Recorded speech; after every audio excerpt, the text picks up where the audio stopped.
नमस्कार साथियों, उत्कर्ष परिवार में आप सभी का बहुत बहुत स्वागत। आज एक ज्वलंत प्रश्न जो छात्रों को अक्सर परेशान करता है और उसी टॉपिक को लेकर के आज आपके समक्ष आए हैं।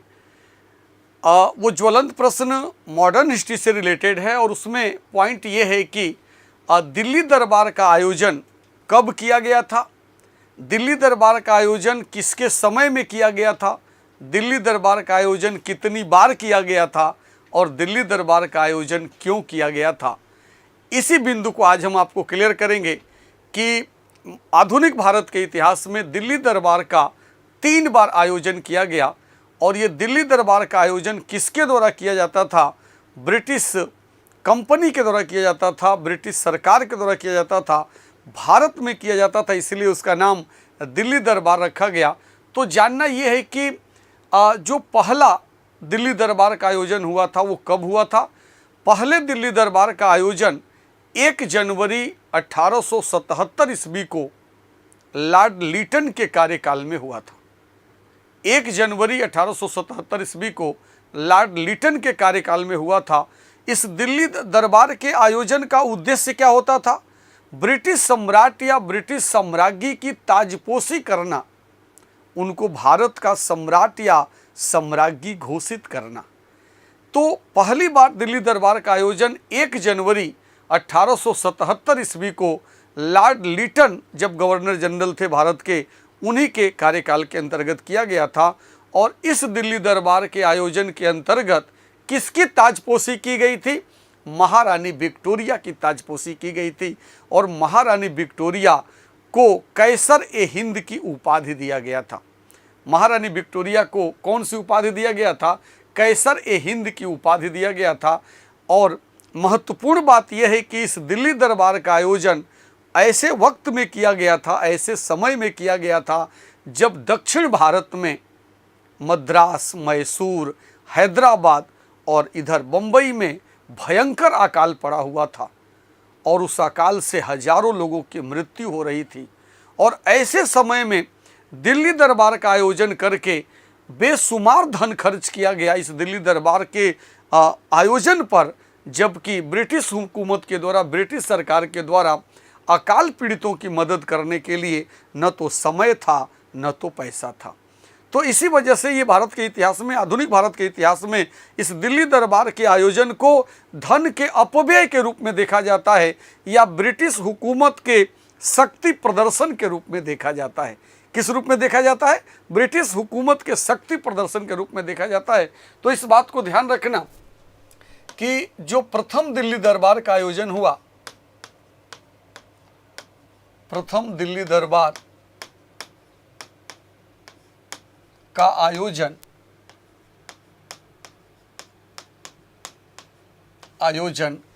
1 जनवरी, प्रथम दिल्ली दरबार का आयोजन 1 जनवरी 1877 ईस्वी में लॉर्ड लिटन के कार्यकाल में किया गया था। कार्यकाल में किया गया था जिसमें महारानी विक्टोरिया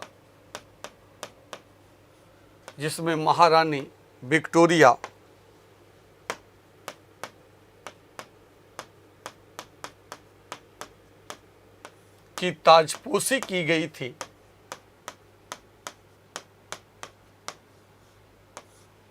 महारानी विक्टोरिया की ताजपोशी की गई एवं उन्हें कैसर ए हिंद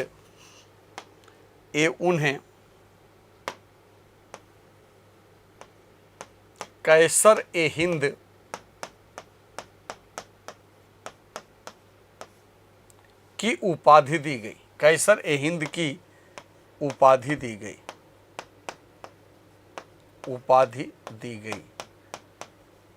कैसर ए हिंद की उपाधि दी गई। देखना, प्रथम दिल्ली दरबार के आयोजन का जो संदर्भ था वो मैंने क्लियर किया। 1 जनवरी 1877 ईस्वी को प्रथम दिल्ली दरबार का आयोजन लॉर्ड लिटन के कार्यकाल में किया गया था। और इस दिल्ली दरबार के आयोजन का उद्देश्य क्या था?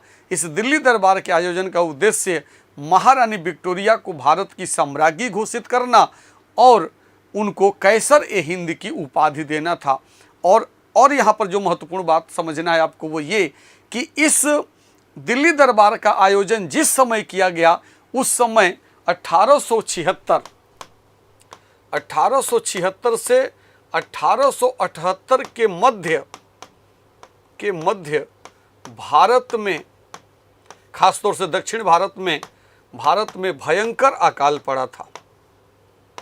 भयंकर अकाल पड़ा था। बावजूद इसके ब्रिटिश हुकूमत, जिसमें हजारों लोगों की मृत्यु हुई थी, बावजूद इसके ब्रिटिश हुकूमत अकाल पीड़ितों की मदद करने के दिल्ली दरबार पर अकूत धन संपत्ति खर्च किया गया, जिसके बारे में कलकत्ता की एक पत्रिका ने कॉलम लिखा था। और कलकत्ता की पत्रिका ने क्या लिखा था? उसने लिखा था कि इसकी तुलना, जो दिल्ली दरबार का आयोजन हुआ था, कलकत्ता की एक पत्रिका ने इसकी तुलना इस रूप में किया था कि जब रोम जल रहा था तो नीरो बंसी बजा रहा था। जब रोम जल रहा था तो नीरो बंसी बजा रहा था। इसकी इस रूप में तुलना कलकत्ता की एक मैगजीन या कलकत्ता की पत्रिका ने प्रथम दिल्ली दरबार के आयोजन के संदर्भ में किया था।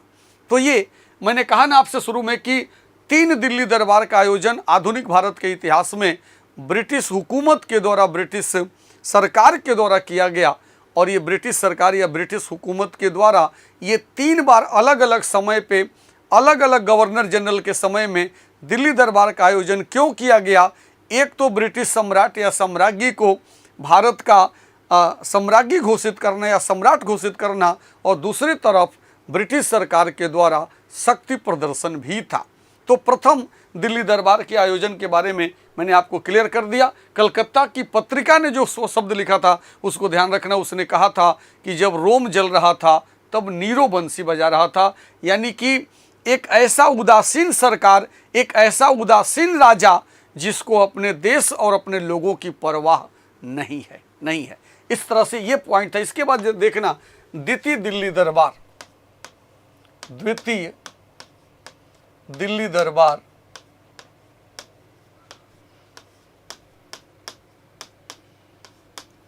का आयोजन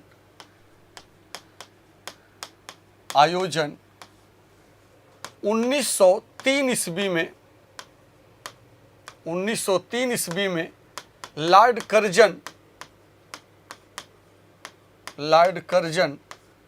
के कार्यकाल में किया गया था।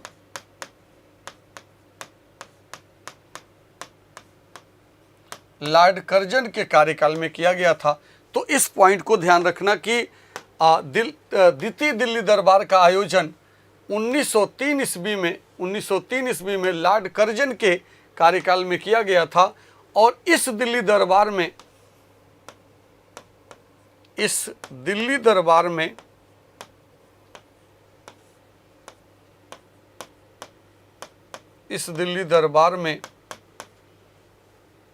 ब्रिटिश सम्राट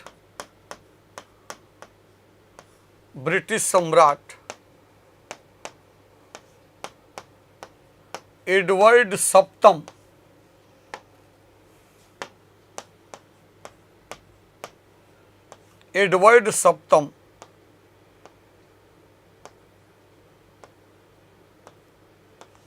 सप्तम की ताजपोशी की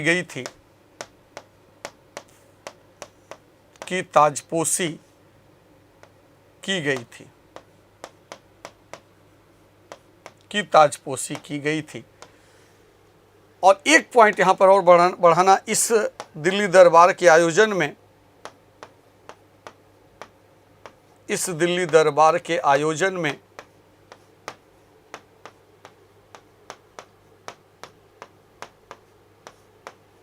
पहले से भी ज्यादा धन खर्च किया गया। किया गया। तो दो दिल्ली दरबार के बारे में मैंने आपको बताया, क्योंकि मैंने आपसे कहा कि 3 बार दिल्ली दरबार का आयोजन ब्रिटिश शासनकाल में किया गया था। उद्देश्य क्या था उसका, किसके समय में किया गया था, यही सारी बातें मैं क्रमशः आपको बता रहा हूँ। तो यहाँ पर आप देखना कि द्वितीय दिल्ली दरबार का आयोजन 1903 ईस्वी में लॉर्ड कर्जन के कार्यकाल में किया गया था, और इस दिल्ली दरबार में ब्रिटिश सम्राट एडवर्ड सप्तम की ताजपोशी की गई थी। और इस दिल्ली दरबार के आयोजन में पहले के दिल्ली दरबार के आयोजन से ज़्यादा पैसा खर्च किया गया था। और इसके बाद अब तीसरा पॉइंट ले लेना, तृतीय दिल्ली दरबार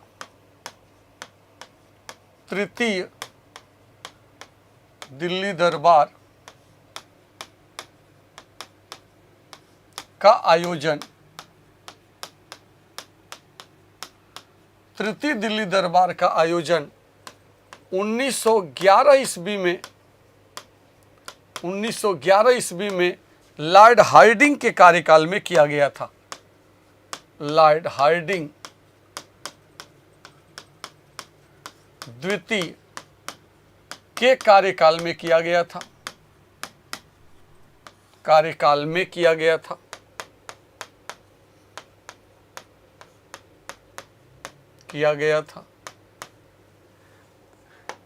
इस दिल्ली दरबार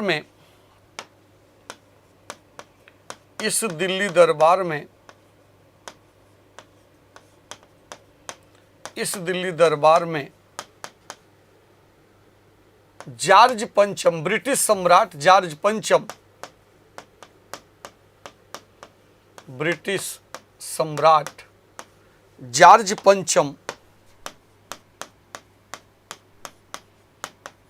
पंचम, ये उनकी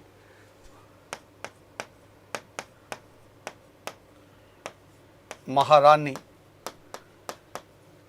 मेरी की ताजपोशी की गई थी।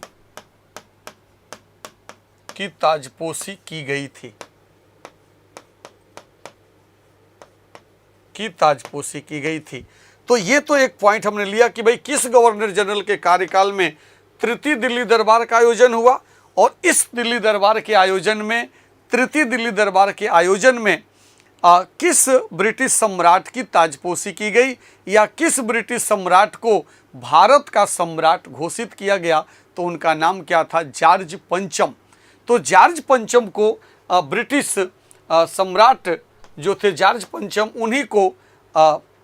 उन्हीं की ताजपोशी की गई और उनको भारत का सम्राट घोषित किया गया, क्योंकि दिल्ली दरबार के आयोजन का उद्देश्य ही यही होता था कि जो ब्रिटिश सम्राट होते थे उनको भारत का सम्राट या सम्राज्ञी घोषित करना। अब तृतीय दिल्ली दरबार के आयोजन से दो बहुत महत्वपूर्ण पॉइंट निकलते हैं जो आप सबको क्लियर होना चाहिए कि जो तृतीय दिल्ली दरबार था, इस तृतीय दिल्ली दरबार के अंतर्गत इस आयोजन के समय दो महत्वपूर्ण निर्णय लिए गए, और वो दो महत्वपूर्ण निर्णय क्या थे उस पॉइंट को समझना।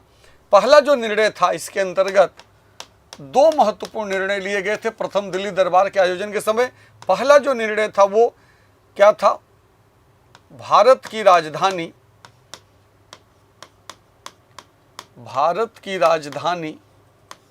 कलकत्ता की जगह दिल्ली को बनाया जाएगा।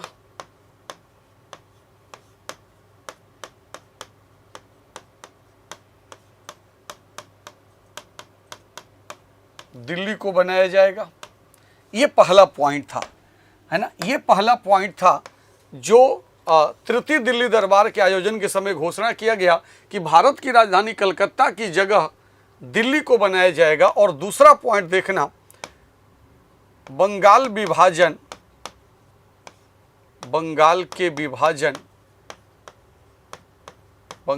विभाजन को रद्द कर दिया जाएगा।